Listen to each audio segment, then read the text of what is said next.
Prior to I start the actual presentation, I'll run you through the outline of the presentation. First of all, we'll go through as to what is it that we want to achieve through this initiative, and then we'll discuss about the sequence of developments which led to the culmination of this initiative, and thereafter we'll discuss goals and roles of cooperation for this job portal agreement between CII and NACDOR. Again, I'll discuss the joint cooperation agreement for other initiatives between CII and NACDOR, and for understanding as to why this initiative is necessary, I'll explain you and give you the background of the affirmative action, the need of affirmative action in the Indian society. For that thing, I'll give you the broad definition of the word Dalit, their broad demographic profile, their key development indicators, and also I'll bring out to focus the causes of government and private sector causes of failures of government and private sector affirmative action plans. Thereafter, I'll introduce you the Fair Opportunity Initiative, and thereafter we'll discuss the rationales and gains that can be expected out of such an initiative, coupled with some case studies, which will, which will provide you a firm background as to why this is needed and why it is going to work. After that, I'll communicate to you the expected cooperation from the private sector and how we are going to take this initiative ahead. So I'll start off with the vision for this initiative. The vision for this initiative has been the transition of stigmatized scheduled caste and scheduled tribe person to a dignified, trained, employable, and enterprising person in the value chain. I'll just shift the slides.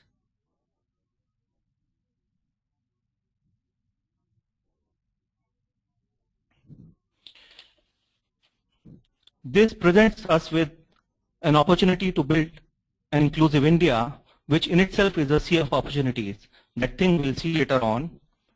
And with this initiative, we hope to create win-win models.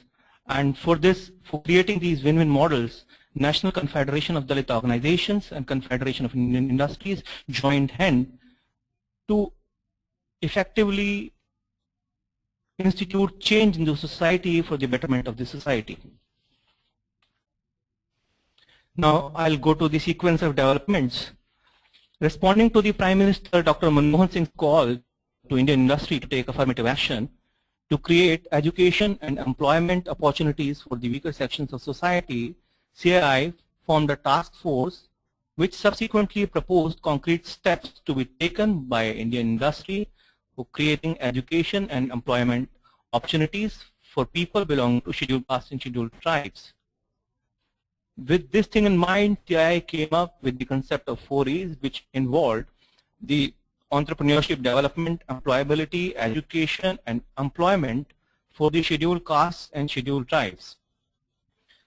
Further, to initiate this cause, further to go ahead with this cause, CII developed a code of conduct on affirmative action. And as a culmination of this process, CII started engaging with National Confederation of Dalit Organizations, and they signed an agreement for the job portal for scheduled caste and scheduled tribe youth. And this agreement was signed on November 27, 2012. And these are some of the photographs for that signing of that MOU. Mr. Deepak Malik from CII Northern Region and Mr. Ashok Bharti from National Confederation of Dalit Organizations exchanging the MOUs. And the MOU for the long-term joint cooperation agreement between NACDOR and CII is being exchanged between Mr. Muthuraman and Mr. Ashok Bharti in the presence of Mr. Social Justice, Kumari Selja, and Chairman of National Scheduled Caste Commission, Dr. P.L. Punia. The goals of this cooperation for this portal are the following. It seeks to support the affirmative action agenda of the industry by creating a job portal. It means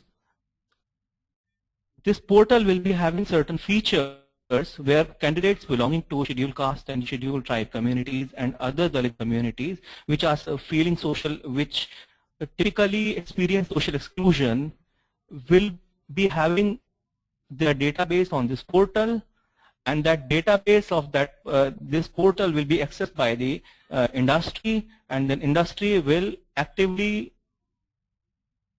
employ youth belonging to scheduled caste and scheduled tribe communities in different areas. The aim of this agreement is to provide a basis for close cooperation between CII and National Confederation of Dalit Organizations towards ensuring timely and efficient job portal services for the candidates from scheduled caste and scheduled tribe communities. The purpose of initiating the job portal is also to generate employment opportunities for youth belonging to scheduled caste and scheduled tribe communities. Further to this job portal agreement, CII and NACDOR signed a joint cooperation agreement which seeks to extend the cooperation to other areas apart from the employment sector. The objectives of jointly promoting the mechanism being developed under NACDOR's Community Development Accountability Plan, Fair Opportunity Initiative. I'll explain that thing to you later on once I start giving the background to this whole initiative, NACDOR's Community Development Accountability Initiative. So to jointly promote those mechanisms which will be developed and operate and be operated under Community Development Accountability Initiative of NACDOR to fulfill needs of equal opportunities in education, employability, and entrepreneurship to the Dalit population of India through various affirmative action measures being promoted by CII Affirmative Action Plan. So this is an agreement which seeks a mutually cooperative role to promote the 4E initiative as envisaged by CII. Both the parties shall make every effort to make this successful, effective, and the continued operation for monitoring and improving the implementation of affirmative action in private sector industry. So this is all about the joint cooperation agreement, the joint mechanisms that CII and NACDOR have been planning and have already implemented to promote the 4E initiatives for the betterment of scheduled caste, for the betterment of employment opportunities for scheduled caste and scheduled tribe youth. But prior to that, I'll give you a brief introduction about the National Confederation of Dalit Organizations. National Confederation of Dalit Organizations is the apex body of Dalit organizations in India. It is committed to an inclusive, progressive, secular, democratic, and non-sectarian society while firmly believing in equality, social justice, and equal dignity for all. NACDOR promotes democracy, human rights, sustainable development, peace and reconciliation with the perspective of socially excluded Dalits. Now from the perspective of NACDOR, and to give a whole perspective as to why affirmative action is needed in our society, what is the need of having affirmative action in our society, I would like to explain a bit about the word Dalit. The word Dalit has been taken from a pre-existing organization called the Dalit Panthers, which included in its ambit a whole lot of communities which kept on consistently experiencing social exclusion. That Dalit definition included scheduled caste, scheduled tribes, neo-Buddhist, the working people, the landless, the poor and peasants, women, and all those who are being exploited economically, socially, or in the name of religion. So this Dalit definition is not the typical definition that we normally come across. This takes care of all the people who experience social exclusion in our society. But now, for this presentation's purpose, I'll keep my focus on particularly on scheduled castes and scheduled tribes. So We'll go through, first of all, the broad demographic profile of scheduled castes in Indian society. The total fraction of scheduled castes in Indian population is close to around 16.2%. Some people contest this figure because the Indian census exercise is not fully error-proof, so people claim even more percentage. Okay, and also among this population, this 16.2% population, the percentage of rural population inhabiting the rural areas among scheduled castes is around 80%, while the people living in urban areas, this percentage is close to around 20%. Now, if we check these similar figures for scheduled tribes, then we see that for scheduled tribes, the total fraction of scheduled castes in Indian population is around 8.2%, and the percentage rural population is around 91.7%. They are predominantly rural, and their urban population is very, very minuscule, which comes closely around 8.3%. Now, with this background in mind, another very important aspect in Indian society, the religious affiliations. I'll move on to the religious affiliations. So these data might be slightly misleading to you because it is primarily the percentage distribution of scheduled castes in each religion. What is the number of scheduled castes in each religion? This is not the scheduled caste percentage in each religion. So it will not add up to 100%. Buddhism, out of the total population of Buddhism, 89.5% people are actually constitutionally declared scheduled caste people. And out of Christianity, the total population of Christianity, there are around 9% people who are constitutionally declared scheduled caste. There are a lot of people in Christianity, those who claim Dalit status or scheduled caste status, those who have not been accorded the same. Even in Sikhism, there is a around 17% of the population which is constitutionally recognized as scheduled caste, and among the total population of Hinduism, it is around 22.2%. Now, some religions which are not recognized as major religions across the world, being Jainism and Gond, the population of scheduled caste in these two religions is almost nil. Now, the fractional percentage of scheduled caste in Islam is also 0.8%. This seems quite misleading because a huge majority, in fact, a significant majority of people belong to the Islam religion, they have not been constitutionally accorded the scheduled caste status. But if we go by the definition of Dalits, then due to their history of social exclusion, they most certainly qualify as qualified for being called Dalits, but not constitutionally defined as scheduled caste. Now, the similar kind of stats for the tribals, if we go through, then we'll find around 7.4% fraction of the total Buddhism population is tribals. Again, tremendous amount of percentage of tribals in Christianity. Sikhism, less than 1%. Hinduism, almost 10%. Again, Gonds have a very huge percentage of tribals among them.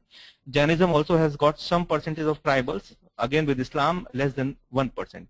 Now, the best part about the tribals is, apart from them, there is a huge majority of tribals who have got their own animistic religions. They cannot be classified under the major religions as identified by the academicians or by the Indian government. So, apart from this population, there is a huge majority of tribals who cannot be classified in any mainstream religions. Now, I'll go through the key development indicators for the Dalits. The percentage population below poverty line. Again, this is a very contestable question. The classification of poverty line, I'll explain to you it. Social group-wise distribution of percentage population, if we see, in rural areas, around 47.8% of population falls below the poverty line, while in scheduled tribes it's only 36.8%, and for the rest of the society, this figure comes close to 16.1%. Again, in urban areas, scheduled castes are around having the 33.3% of their population below poverty line, and around 40% of scheduled tribes are having their population below poverty line, with the rest of the population about having around 16% as the total population below poverty line. Now, scheduled caste associations, scheduled caste organizations have been claiming this APL and BPL categorization to be, to be closed down, because if we see the typical structure of Indian society and Indian, the Indian system and the way it works, it is very difficult for a majority of scheduled caste people to actually get their BPL card made. That's one important question. So the data is quite misleading here. The fraction can actually go on a very, very higher side, because they are not given the BPL cards. It's very difficult for them to get these BPL cards. Now, another area, health. Apart from, if you see the health area, we'll see the primarily the 4 prime indicators, which is infant mortality, neonatal mortality, child mortality, and then 5 mortality. So scheduled caste, scheduled tribes, when compared to Indian average, they fare very poorly. So infant mortality is around 83 per thousand childbirths, as compared to the 67 for Indian average. So if we see all these figures, we can see there is a developmental divide. There is a clear distinction between people who there is a clear distinction line which can be discerned from here. Now, if we move on to school education statistics, so we'll see in preliminary, if we see the admissions for scheduled caste, it's around 11 lakhs boys and girls are getting admitted in preliminary, and from 1 to 12th, this is around 4.27 crores. 4.27 crores. This is the current enrollment. This data is slightly dated, 1 or 2 year dated, but this data has not changed much. So it is around 4.27 crore students who have got admitted in 1st to 12th classes. For the scheduled tribes, for pre-preliminary, this is around 9 lakh, and around for 1 to 12th, this comes to be around 2.20 crores. And if we see the holistic picture, so the total admissions in the preliminary will be around 45 lakhs, 46 lakhs rather, and from 1 to 12th, it will be around 17 crores. But this is the current enrollments. But if we see the dropout rate, that tells a different story. I have specifically made the comparison from class 1 to 4, class 1 to 8th, and class 1 to 10th. So if we see this, for all these, for all of the India, the dropout rates, the drastic change for SCs from class 1 to 4, which is the dropout rate is around 30%. From class 1 to 8, it increases to 52.67%. And then from class 1 to 10, this cumulative rate goes as high as 68.42%. So we can understand the incremental rate of dropout from class 9 to 10 will be very, very high. And for STs, this figure fares very badly. It's almost similar to scheduled caste, even worse than that. And again, there is a clear discernible line of divide between the developmental indicators in terms of education also. So if we move on to higher education stats, these are the current enrollments, social group wise. These figures are in thousands. So if we have a look in polytechnics, in ITIs, in BA, BScs, MA, MScs, if you check out the percentage representation of scheduled caste and scheduled tribes, their percentage representation has to be somewhere close to 25%, given their population is 16.2%, then 16.8%, 8.2%. So in certain courses the representation can be closer to the expected figure, but in certain higher educational areas like PhDs, if you see, and some other specialized areas, their count is very, very low. And out of all, if we see that 22 lakhs out of 1.4 crore students, 1.43 crore students in the overall higher education. So this is even on this very, very lower side. So again, in the higher education, there is a lot more that can be done. Now, this is one thing that I would like to, exhibit here. Government of India, private sector, there are lots of programs that are being implemented by Government of India, some on standalone basis, some in cooperation with the private sector. It's not that people are not willing to work for the emancipation of the socially excluded people.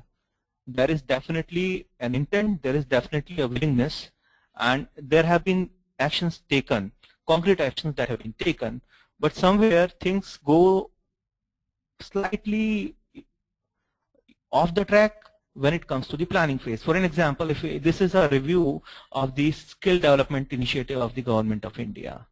So if we see scheduled caste, the total target of this for this whole scheme is 50 crores from 2012 to 2022, if I'm not wrong. This is 50 crore people need to be trained from a period of 2012 to 2022, over a 10 years period time. Okay. Now out of those 52, those 50 crore people, 25%, around 12.5 crore people need to be from scheduled caste and scheduled tribe communities. If it has to be, this scheme has to be socially inclusive. At the same time, if it has to take care of every group in the society, if it has to ensure equitable development. So keeping these factors in mind, 19 crore should have been the target. 19 crore people should have been trained from scheduled caste communities, and around 9.5 crore people should have been trained, should be trained from scheduled tribes. Okay, and for the 5-year plan figure, this is 1.25 crore, and again for scheduled tribes is 0.6 crores, and for the financial year 2012-13 and 2012-13, this figure should come close to 13 lakhs and 7 lakhs. Again, I'm not emphasizing on minorities right now, because if I again take that thing into account, the total population percentage will, that belongs to this group is around 44%. So that's a huge number that we are not focusing right now, or even if we are focusing, though we are focusing, efforts are there, but then somehow things are not getting delivered. So there is a clear-cut case of some developmental divide which needs to be addressed, or which needs to be planned or reviewed. The planning needs to be reviewed, or there is a need to take input in the planning process. For an example, in scheduled caste, the problem that is typically bothering the people who are involved in the skill development initiative is that most of the population of scheduled caste is that's rural population. Okay, and their total population is concentrated in 10 states, and there is a specific factor of geographical disadvantage when it comes to scheduled caste and scheduled tribes. Scheduled tribes, it is evident that they live in hilly areas, and it is difficult to reach that terrain and actually deliver the training in those areas. So because now with this skill development initiative, the training has become is being treated as a service which needs to be delivered.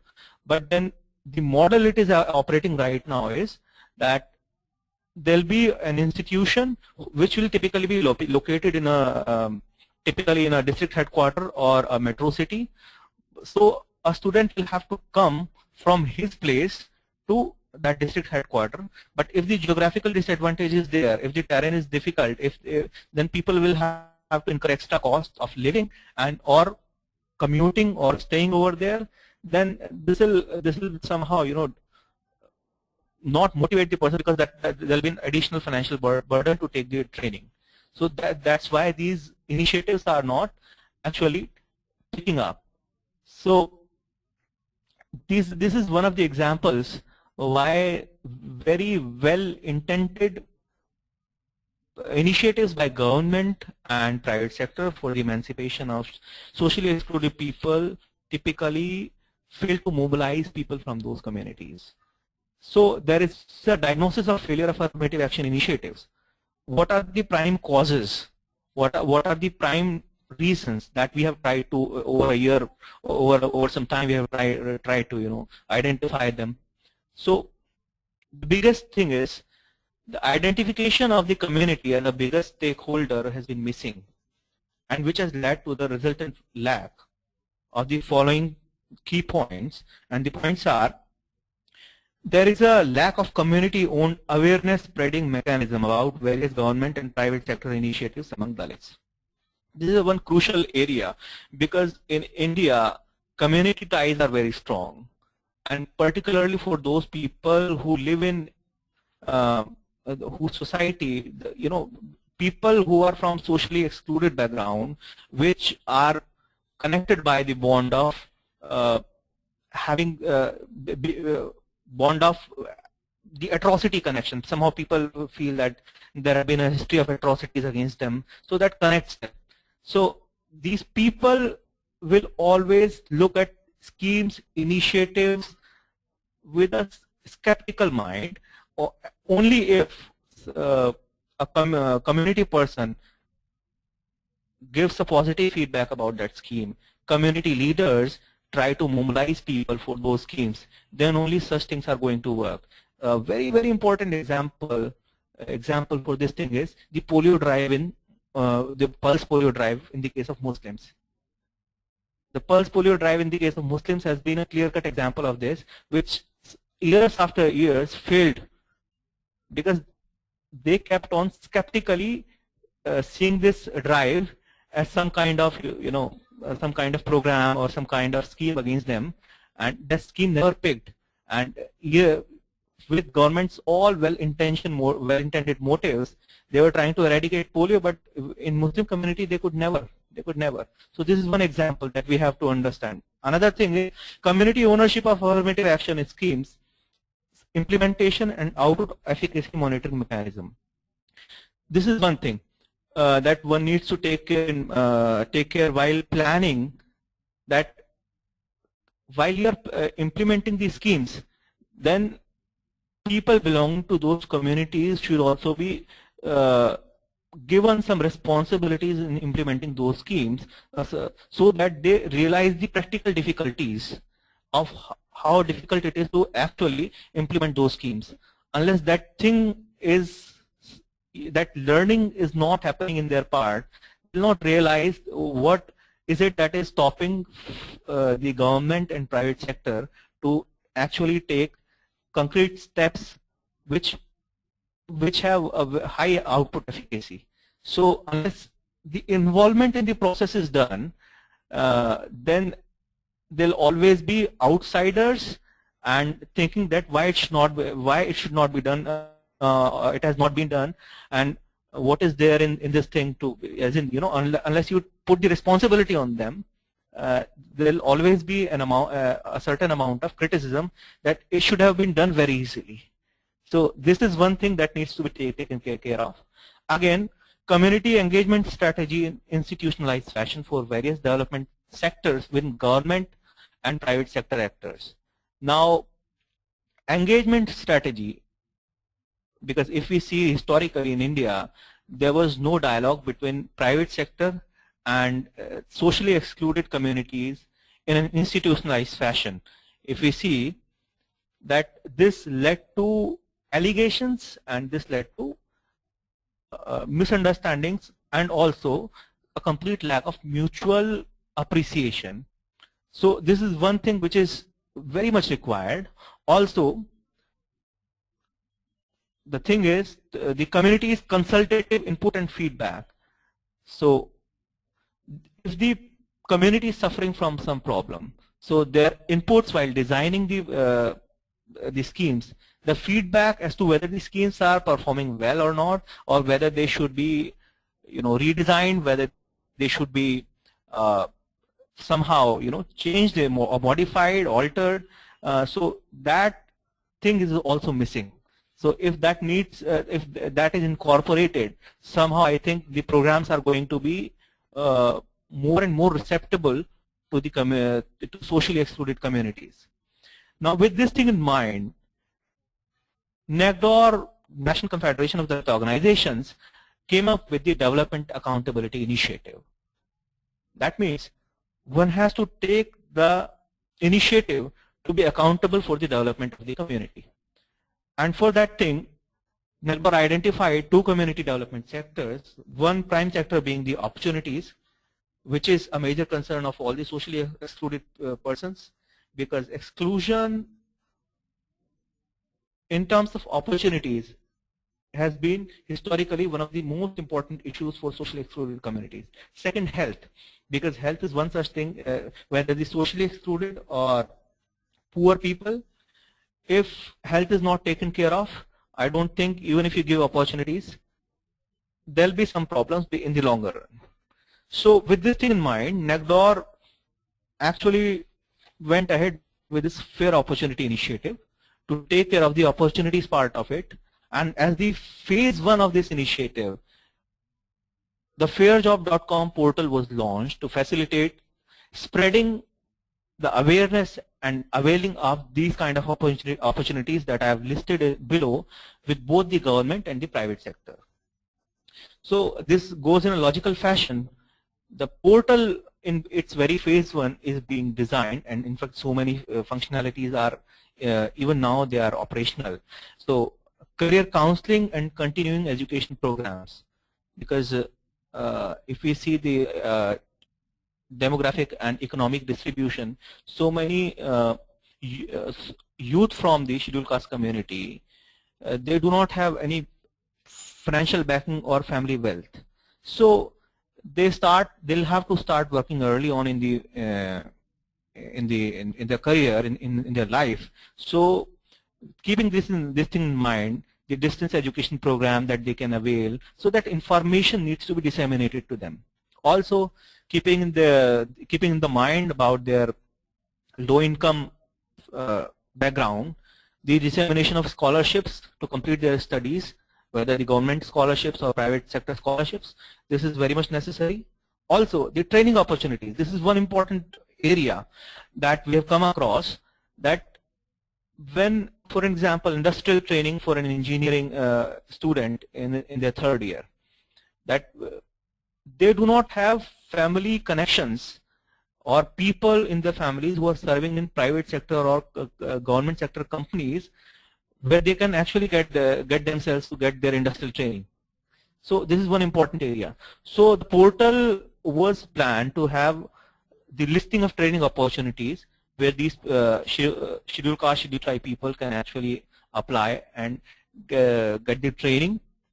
Again, employment opportunities, like a typical job portal, the portal will also have listing of employment opportunities, and placement assistance in terms of, maybe for an example, an engineering graduate might not need the documentation assistance, but a person coming from an area which is very interior, at the same time he somehow got some vocational training, but it is difficult for him to compile the documentation part of it for application and all. So this kind of assistance are required to actually help him get an employment.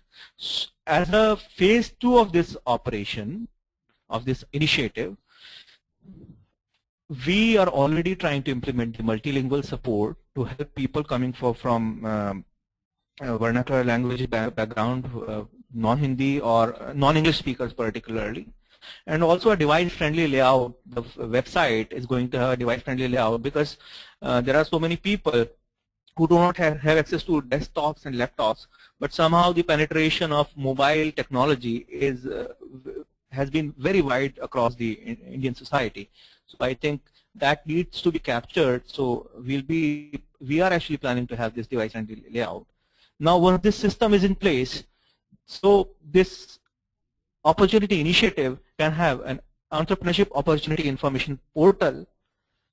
As for example, vendor opportunities for some private sector companies, for government sector companies, because if we keep on focusing only on jobs, in long terms it is going to have a problem, because job creation is one prime activity that also needs to be addressed in these socially excluded communities. If they always keep to be job seekers, not job creators, in the longer run this will further lead to another problem.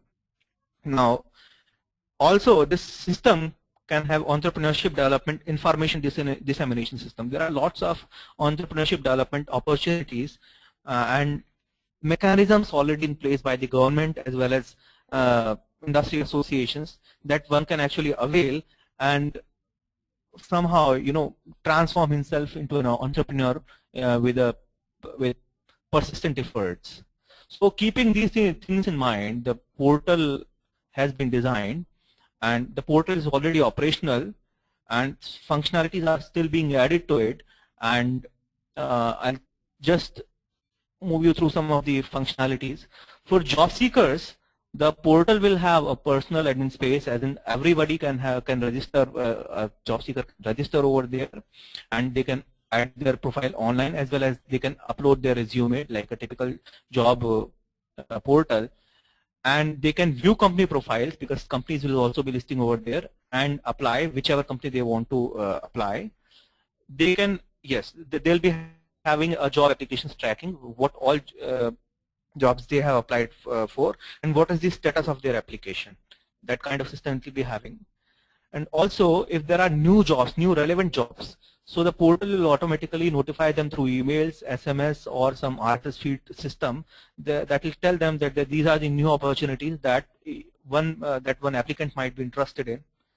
The applicant will be in a position to search the jobs based on categories of jobs, industrial sectors, locations, so many, and as well as the income, the salary criteria. There are so many filters that one can actually avail.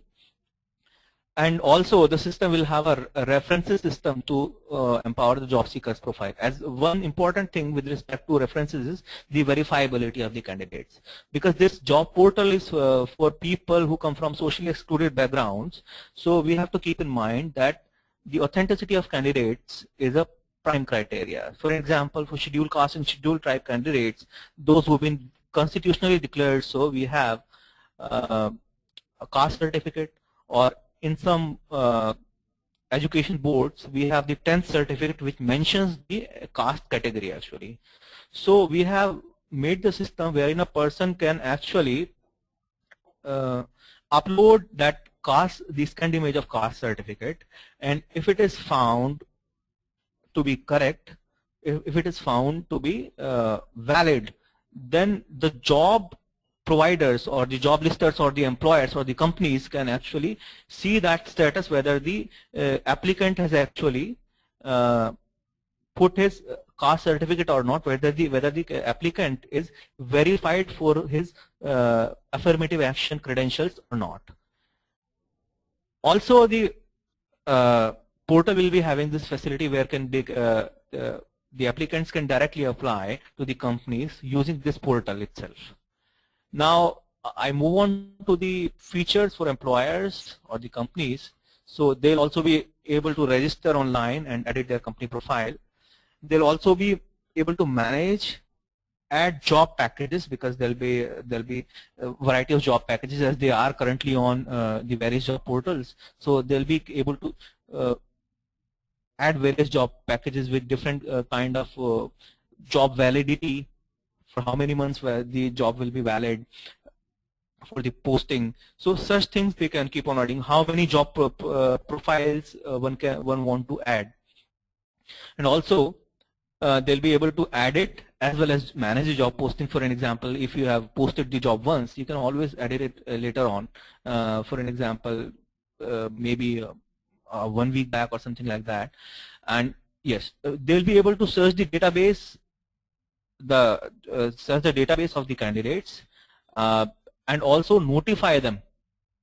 If they really want to get in touch with them directly, they'll be able to notify them that the company will be interested in that particular candidate, and the system is being designed so as to manage responses and schedule interviews.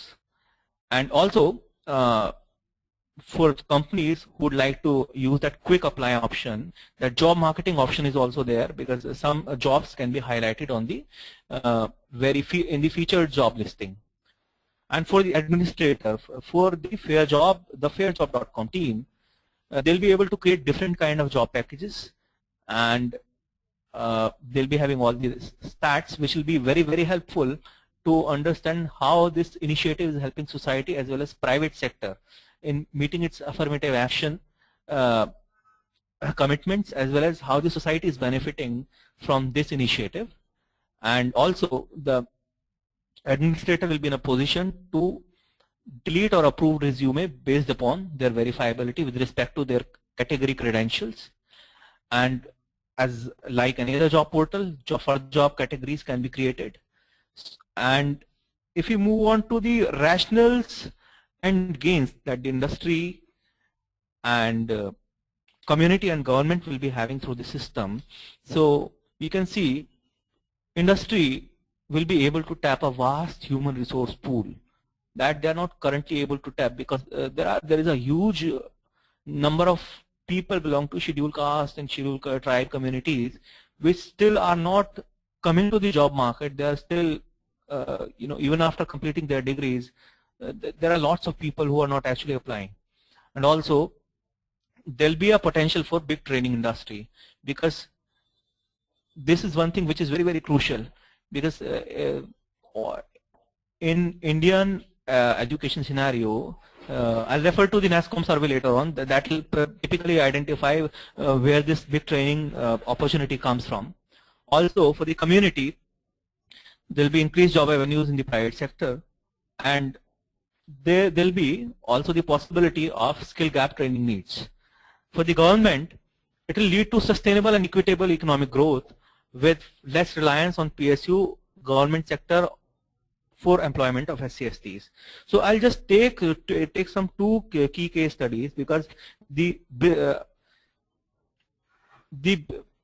rationale for being a business case, the affirmative action, the rationale for its being a business case has been clearly established by many people as well as many societies also. If we see the American society, the case of black economy, the case of black people emerging as a major community pocket with a very, very high consumer spending potential.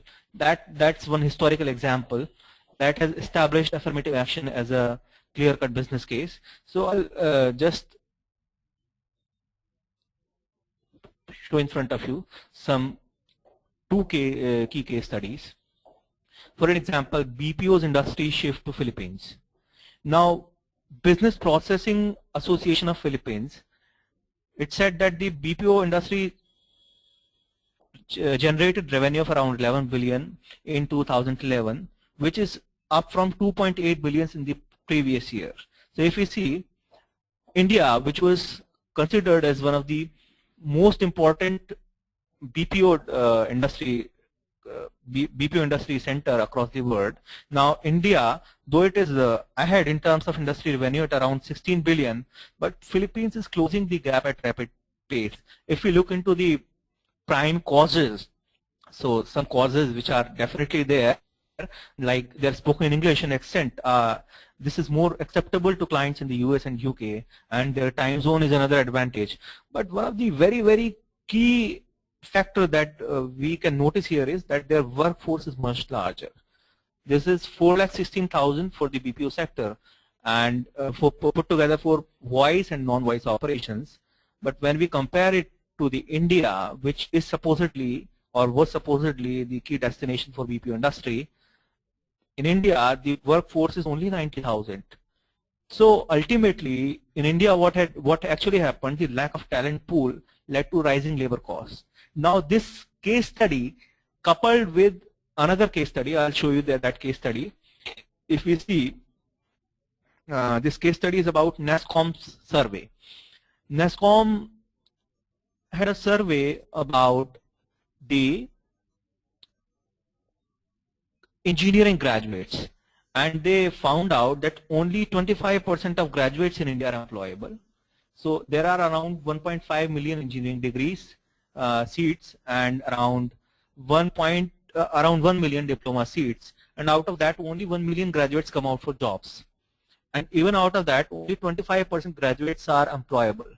So if we keep these figures in mind, we can pretty well see that there is actually a fault with our education system, that we are not actually capable. Our system is right now not capable of transforming 12th pass student into an